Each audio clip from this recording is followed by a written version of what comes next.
আসসালামু আলাইকুম। খান মোটরসের পক্ষ থেকে আমাদের একটি সেল আপডেট। আমাদের সেল আপডেট হচ্ছে জিক্সার একটা মনোটন গাড়ি। গাড়িটি খুবই ভালো কন্ডিশনে আছে। ভাইরাও আসছে, অনেক আগে এসছে তারা। গাড়িটা একটু কাজ ছিল, কাজ বাজ করে নিয়ে একবারেই যাচ্ছে আমাদের শোরুম থেকে।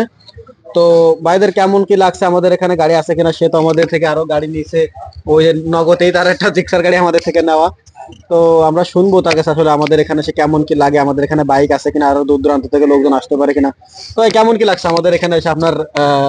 আমরা বারবার তো গাড়ি নেন, আমাদের এখান থেকে নিয়ে আপনি কেমন কি পাচ্ছেন? আলহামদুলিল্লাহ, হাবিবুল্লাহ ভাইয়ের ব্যবহার তো শুরু থেকেই অনেক ভালো। ওনার সাথে আমার অনেক আগের থেকেই পরিচয়। সেই হিসেবে আমি একটা গাড়ি নিয়েছিলাম, খালাতো ভাই আবদার করছে গাড়ি কেনার জন্য। অনেক জায়গায় ঘোরাঘুরি করছে ওরা, শেষমেশ এসে হাবিবুল্লাহ ভাইয়ের কাছে লাস্ট অবস্থান হয়েছে। যাই হোক, সকালবেলা আসছিলাম, গাড়িটা দেখে পছন্দ হয়েছে, নিলাম। অন্য মানুষ আসতে পারে, আলহামদুলিল্লাহ বিশ্বস্ত জায়গা আর কি। গাড়ি চালাবে মূলত কে? হ্যাঁ, গাড়িতে মূলত চালাবে কে? এই যে আমার খালাতো ভাই। কেমন লাগছে গাড়ি নিয়ে? ভালো লাগছে। গাড়ি সবসময় স্লো